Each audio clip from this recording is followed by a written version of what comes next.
मत्ती के 7वें अध्याय के 15 और 16 पद में यीशु मसीह ने एक बड़ी महत्वपूर्ण बात कही है कि भेड़ के भेष में भेड़िए।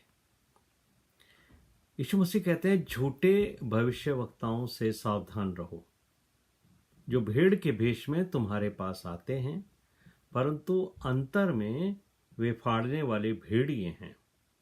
उनके फलों से तुम उन्हें पहचान जाओगे।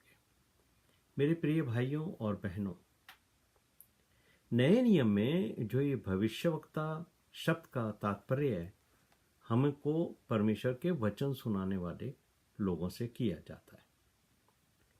ये भविष्यवाणियां करने वाले लोग नहीं हैं, लेकिन ये आज के युग में प्रचारक हैं, पासवान हैं, जो आपको वचन सुनाते हैं, चाहे वो बिशप हो, आर्क बिशप हो, कोई भी हो।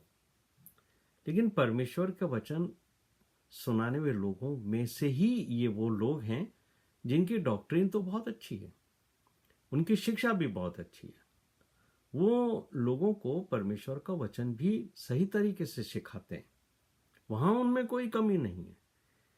दिखने में वो बहुत नम्र दिखते हैं, उनको बाइबल का अच्छा ज्ञान होता है, लोगों के बीच में वो रहते हैं, लोगों में ऐसे घुल मिल जाते हैं जैसे उन्हीं में से हैं। लेकिन यीशु मसीह जो बात कह रहे हैं कि वो भीड़ के समान भेड़ों के बीच में रहते तो हैं, पर उनका जो नेचर है, उनका जो उद्देश्य है, वो दरअसल भेड़ों की आत्मिक उन्नति के लिए नहीं है, बल्कि भेड़ों को वो वास्तव में अपना शिकार करते हैं। शिकार करने से तात्पर्य यह है कि वो भेड़ों को फंसाते हैं और उनसे अपना मतलब पूरा करते हैं। भेड़ों के बीच में इसलिए नहीं आता है कि वो भेड़ों की रखवाली करे, भेड़ों की उन्नति करे, भेड़ों की रक्षा करे, बल्कि उसका उद्देश्य होता है कि वो भेड़ को धीरे धीरे खा जाए, भेड़ को चबाए, भेड़ का मांस नोचे। ये उसकी प्रवृत्ति होती है। इसलिए यीशु मसीह ने मुझे और आपको इस बड़े धोखे से बचने के लिए ये जो समझाइश की है, ये जो मुझे और आपको दृष्टांत के रूप में बातें कही हैं, ऐसे प्रचारकों और पास्टरों के विषय में कही हैं कि वो आपके पास किस उद्देश्य से आते हैं, ये आपको जानना है कि क्या वो आपसे कुछ प्राप्त करने के लिए आ रहे हैं या वो आपको यीशु मसीह के पीछे चलने के लिए सत्य वचन के द्वारा उत्साहित करने के लिए आ रहे हैं। कहीं ऐसा तो नहीं है कि वो आपको कंट्रोल करना चाहते हैं, आपको अपने नियंत्रण में रखना चाहते हैं। और आजकल बहुत ऐसा हो रहा है कि लोगों को इतने तरीके से प्रभावित कर लिया जाता है कि लोग अपने छोटे छोटे जीवन के कार्यों के लिए भी अपने अगुओं पर निर्भर रहते हैं। हमें कौन से स्कूल में एडमिशन लेना चाहिए, हमें किस व्यक्ति से विवाह करना चाहिए, हमें कौन सी दिशा में घर बनाना चाहिए, हमारे अपने धन को हमें कहाँ रखना चाहिए। लोग इन बातों के लिए भी अगुओं के पास जा रहे हैं और इसी का लाभ उठाकर वो भेड़ों को नियंत्रण कर रहे हैं। तो यहाँ पर यीशु मसीह का मुझे और आपको समझाने का कारण तात्पर्य यही है कि कलीसिया के लोग जब दान करते हैं, जब परमेश्वर का वचन सुनते हैं, तो उनको ये उद्देश्य पता होना चाहिए कि ऐसे अगुवे, ऐसे प्रचारक, ऐसे पासवान उनके इस कार्य के लिए किस तरीके से उनको उत्साहित कर रहे हैं या उनकी सहायता कर रहे हैं। कहीं ऐसा तो नहीं है कि बहुत सारे जो प्रचारक आजकल परमेश्वर का भय बताकर लोगों से दशमांश वसूल लेते हैं।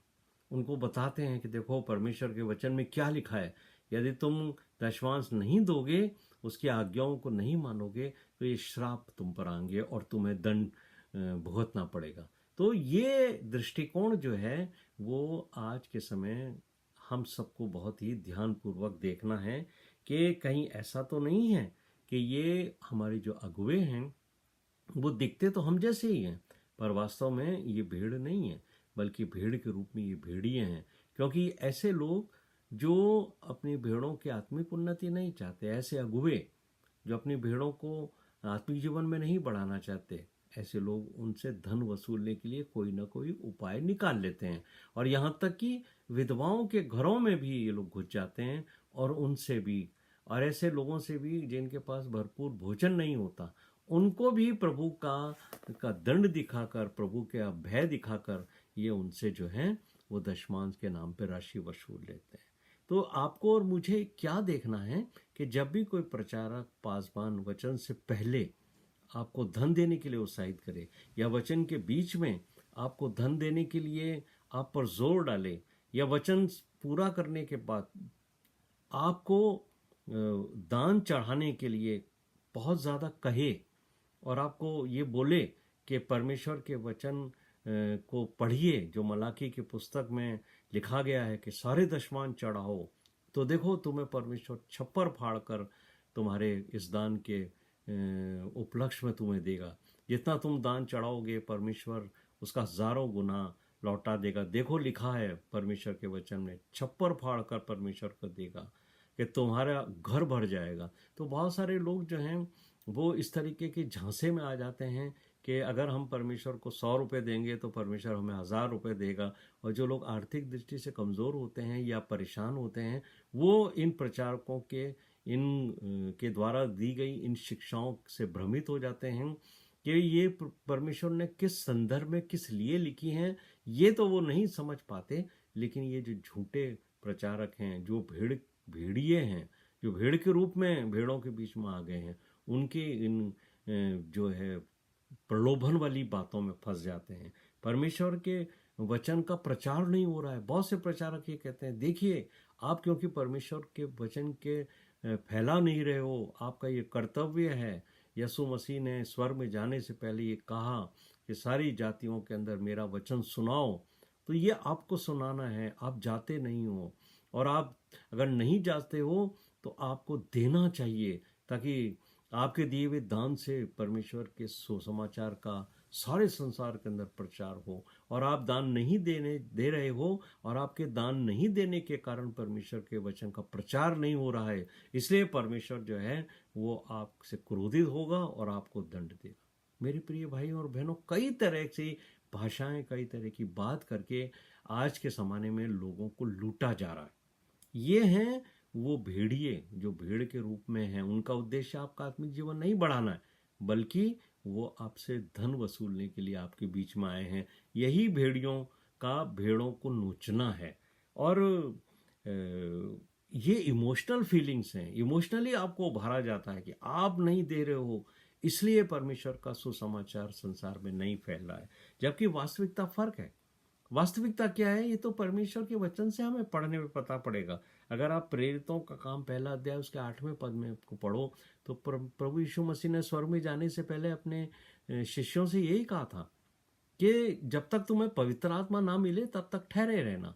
और जब वो लोग ठहरे रहे और पवित्र आत्मा उनके ऊपर उतरा, उसके बाद उन्होंने इतनी सामर्थ्य से प्रचार किया कि सारे स्वर्ग और जगत को उन्होंने उल्टा पुल्टा कर दिया।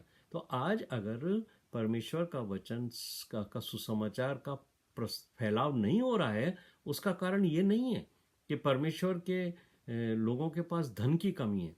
धन रोड़ा नहीं आ रहा है। धन सुसमाचार के प्रचार के अंदर कहीं बाधा नहीं है।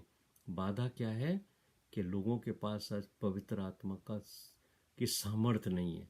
पवित्र आत्मा से भरकर लोग प्रचार नहीं कर रहे हैं। आज धन की कमी का रोना रोया जा रहा है, जबकि वास्तविकता में आज के समय में कलीसिया में, प्रचारकों में, बड़े बड़े पद पर बैठे हुए मसीह समाज के अगुवाओं में परमेश्वर की सामर्थ की कमी है। यदि सामर्थ होगी तो परमेश्वर का वचन अपने आप फैलेगा। और परमेश्वर धन का प्रबंध स्वयं करता है। यीशु मसीह के समय में भी जब यीशु मसीह अपनी मिनिस्ट्री करते थे, या पौलुस और प्रेरित दूसरे मिनिस्ट्री करते थे, कभी किसी ने लोगों से धन नहीं मांगा। धन को मांगने वाला व्यक्ति परमेश्वर की ओर से नहीं है। परमेश्वर जब अपने धर्म का प्रचार करता है तो किसी को वो चुनता है कि वो उसके लिए सेवा करे, तो वो उसकी धन की व्यवस्था भी करता है। और यही लिखा है कि यीशु मसीह को भी बहुत सारी महिलाएं जो हैं वो अपनी धन संपत्ति में से उसकी सेवा में उसको सहयोग किया करती थी। तो मेरे प्रिय भाइयों और बहनों, याद रखिए कि आप किस अगुवे के पीछे चल रहे हो। कौन आपकी बाजबानी कर रहा है? क्या वो आपके आत्मिक जीवन में इंटरेस्टेड है, या वो आपके धन में इंटरेस्टेड है? किसी न किसी बहाने से वो आपसे अगर धन खींच रहा है, तो याद रखिए कि ये भेड़ के रूप में भेड़िया है। और इसी से यीशु मसीह ने सावधान रहने के लिए कहा है। और जो मुख्य बात यीशु मसीह ने कही है कि तुम उनके फलों से उन्हें पहचान जाओगे।